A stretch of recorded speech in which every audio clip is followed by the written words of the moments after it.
Halo sahabat PSA kita, berjumpa lagi dan kali ini kita akan belajar tentang topik 7 cara mudah untuk meningkatkan rasa percaya diri. Yuk, check it out!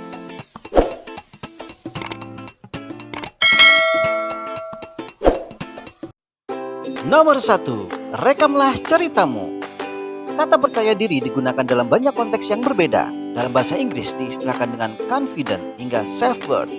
Ada cara yang sangat mudah untuk memahaminya, yaitu apa yang kamu rasakan tentang diri sendiri.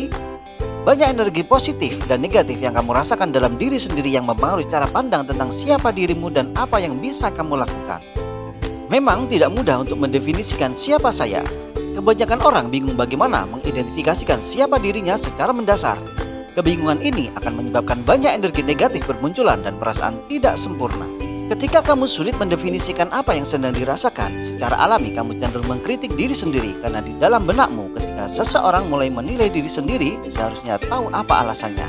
Tapi yang benar, kamu mungkin punya banyak sekali alasan untuk bisa menghargai diri sendiri, merasa nyaman dengan siapa dirimu sebenarnya. Namun, seperti kebanyakan orang, kamu harus menjaga nilai-nilai positif yang ada. Buang dan singkirkanlah jauh-jauh dari isi kepalamu. Jangan tetap terkungkung pada perasaan-perasaan negatif yang ada. Bila ini tetap terus berputar-putar di dalam otakmu, maka apa yang bisa kamu lakukan untuk membawa hal-hal positif masuk menggantikannya? Apa cara terbaik untuk merefleksikan semua alasan tentang mengapa kamu layak mendapatkan semua hal yang berharga ini? Cobalah merekam cerita-cerita pengalaman pribadimu. Ini adalah cara yang menyenangkan dan dapat dijadikan strategi penyembuhan yang dialami mayoritas orang. Ini tidak hanya akan membantumu mengingat kembali hal-hal yang kamu senangi tentang diri sendiri, namun dengan menceritakan pengalaman pribadimu ini akan memberikan suntikan motivasi untuk terus menjaga nilai-nilai positif di masa mendatang. Tapi ingat, ini bukan sekedar refleksi biasa. Fakta yang akan kamu tuliskan menjadi sebuah cerita justru akan memainkan peranan penting, karena saat kamu menuliskannya, kamu harus berpikir jernih, konkret, memaksa diri sendiri untuk secara spesifik menjelaskan siapa dirimu. Bila kamu merasa bingung, cerita-cerita tentang pengalaman pribadimu lah yang akan memberikan kejelasan dari apa yang kamu cari selama ini. Nomor 2, sebuah kebanggaan. Sebagai pengganti apa yang telah berlalu, kamu bisa saja mencoba mendorong rasa percaya dirimu dengan menentukan tujuan yang akan kamu raih. Bayangkan saja kamu menjadi seorang penulis buku yang belum berpengalaman. Kamu telah menuliskan banyak sekali cerita pendek. Kamu selalu takut untuk mencoba sesuatu yang lebih besar. Mungkin karena kamu khawatir akan mengalami kegagalan atau sekedar merasa kewalahan, dan kamu tidak punya cukup keyakinan pada diri sendiri untuk bisa menyelesaikan tantangan ini. Bagaimana kamu bisa membangun rasa percaya diri yang dibutuhkan untuk mencapai apa yang diimpikan? Cobalah untuk mengatur sesuatu yang disebut dengan sebuah kebanggaan.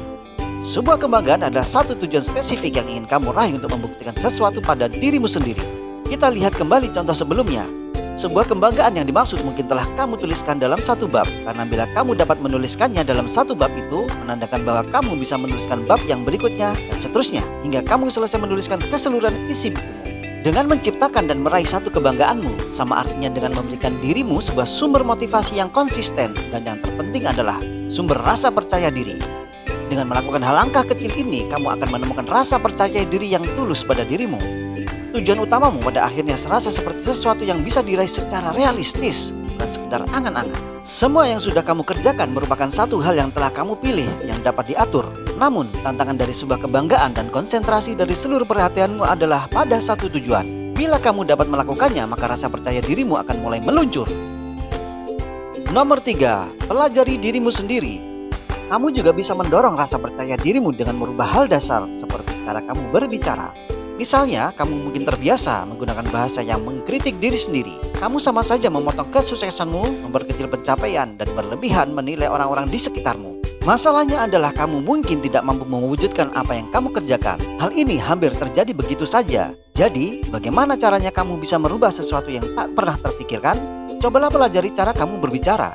Setiap saat ketika kamu meremehkan pencapaian-pencapaian yang sudah kamu raih, pergi dan tuliskan. Cara ini akan membantumu fokus memperhatikan gaya bahasa yang buruk dan berbahaya yang biasa kamu lakukan. Dan secara perlahan, cobalah ubah jadi lebih baik. Kamu mungkin tidak memperhatikan pada awalnya, namun setelahnya strategi sederhana ini akan memberikan dampak besar pada rasa percaya dirimu. Nomor 4, melatih belas kasih. Satu hal yang paling sulit ketika membangun rasa percaya diri adalah mempelajari bagaimana memaafkan kesalahan-kesalahan diri sendiri. Kamu ingin menjadi sempurna, ingin dihargai dan meraih kesuksesan.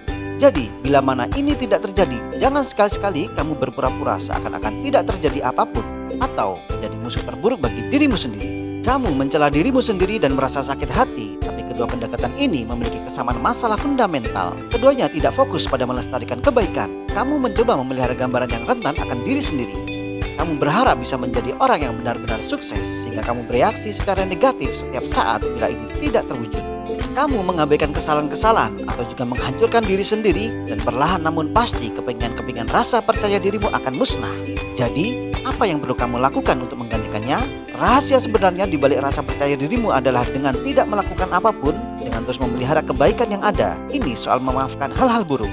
Kamu perlu melanjutkan hidupmu. Setiap orang pernah berbuat kesalahan. Jadi sebelum kamu percaya pada dirimu sendiri, kamu perlu belajar untuk hidup berdampingan dengan beragam kegagalan. Sedikit demi sedikit, kamu akan dapat mendorong rasa percaya dirimu dengan secara aktif memaafkan diri sendiri. Mungkin satu waktu kamu mengucapkan kata-kata bodoh atau kurang peduli pada kesalahan.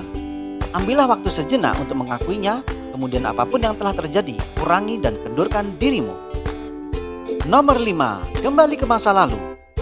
Apakah kamu selalu berjuang dengan rasa percaya dirimu yang rendah? Atau dapatkah kamu mengingat saat-saat tertentu dalam hidupmu di mana rasa percaya diri merupakan hal yang terakhir yang ada di dalam benak pikiranmu? Banyak orang melalui naik turunnya roda kehidupan dalam hidupnya. Mereka mulai mencapai tujuan-tujuannya dan mengembangkan kebiasaan-kebiasaan yang sehat sehingga mereka merasa positif dan penuh percaya diri. Hingga kemudian beberapa kegagalan menyebabkan mereka jatuh terpuruk. Bila kamu terjebak di salah satu dari beberapa lembah, kamu dapat menggunakan trik mudah dengan memanjat kembali ke arah sebelumnya.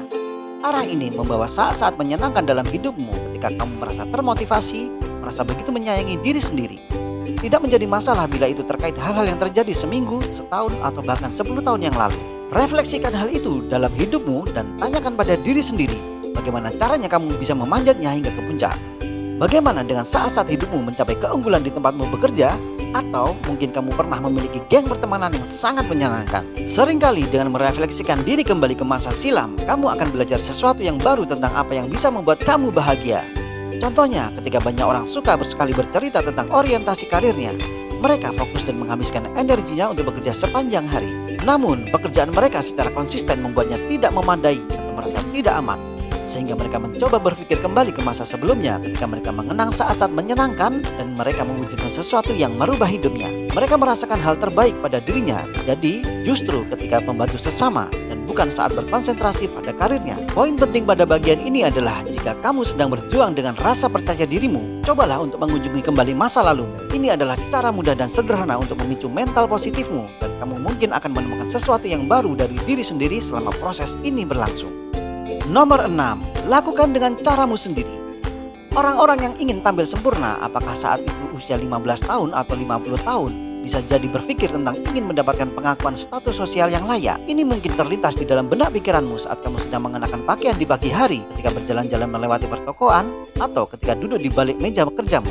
Namun, lebih dari sekedar status sosial yang kamu pikirkan, yang lebih sulit adalah saat kamu membangun rasa kepercayaan diri. Satu studi besar yang dianalisis dengan melibatkan 1000 partisipan menemukan bahwa orang-orang yang menghabiskan waktunya untuk mencoba tampil sempurna ternyata memiliki tingkat kepercayaan diri yang rendah. Tidak penting apakah kamu termasuk orang yang populer atau tidak, atau mungkin di antara keduanya, karena itu bukan tentang apakah kamu perlu tampil sempurna. Hal terbaik yang bisa kamu lakukan untuk membangun rasa percaya diri adalah berhentilah mempedulikan semua ini. Ya, ini benar. Lakukanlah setidaknya satu hal setiap hari di mana ini akan memisahkanmu dari sekawanan perangkap sosial.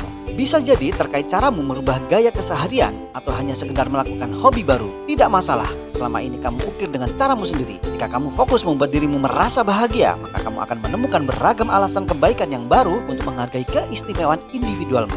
Nomor 7, perbarui nilai-nilai diri sendiri. Seandainya ada sebuah pertanyaan tentang apa hal yang kamu anggap penting dalam hidupmu, apa yang ingin kamu katakan? Sebagian besar orang beranggapan ini bukanlah pertanyaan yang sulit. Butuh beberapa detik saja untuk membuktikan nilai-nilai dirimu. Tapi, sudah sejak berapa lama kamu membuktikan nilai-nilai itu pada dirimu sendiri? Sekalipun kamu sudah mengetahui nilai-nilai ini, mungkin sudah lama pudar atau hilang di telan kebiasaan dan rutinitasmu. Kamu mungkin sudah melupakan untuk sekedar menyisihkan waktu bersama dengan keluarga, atau mungkin sudah kehilangan sentuhan magis dari gairahmu akan sesuatu. Dengan memperbarui nilai-nilai ini, kamu dapat mengingatkan diri sendiri tentang siapa dirimu sebenarnya. Kamu dapat mengingat apa yang membuat dirimu menjadi bermanfaat. Karena dari situlah pada akhirnya sebagian besar sumber rasa percaya dirimu datang. Jika kamu tahu tentang dirimu sendiri dan orang seperti apa dirimu, maka kamu dapat belajar untuk menyukai dirimu sendiri. Jadi, cobalah untuk menyisihkan sebagian waktumu setiap minggu atau mungkin setiap hari. Jika kamu dapat memperbarui nilai-nilai yang ada pada dirimu, buatlah beberapa hal baik terkait keputusan untuk dapat membuktikan siapa dirimu sebenarnya. Kamu bisa saja berhenti sejenak dari pekerjaanmu dan mulailah mencoba menghabiskan waktumu dengan keluarga, atau mungkin sekedar melewati malam-malam bersama melakukan hal-hal yang menyenangkan dan kreatif. Setiap saat ketika kamu memilih melakukan ini, bukan hanya nilai-nilai yang ada pada dirimu saja yang akan bertambah kuat, akan tetapi kamu juga akan merasa bangga dengan dirimu sendiri di antara mereka. Terima kasih sudah menyimak video ini dan jangan lupa klik subscribe untuk terus mendapatkan topik belajar menarik lainnya. Sampai jumpa.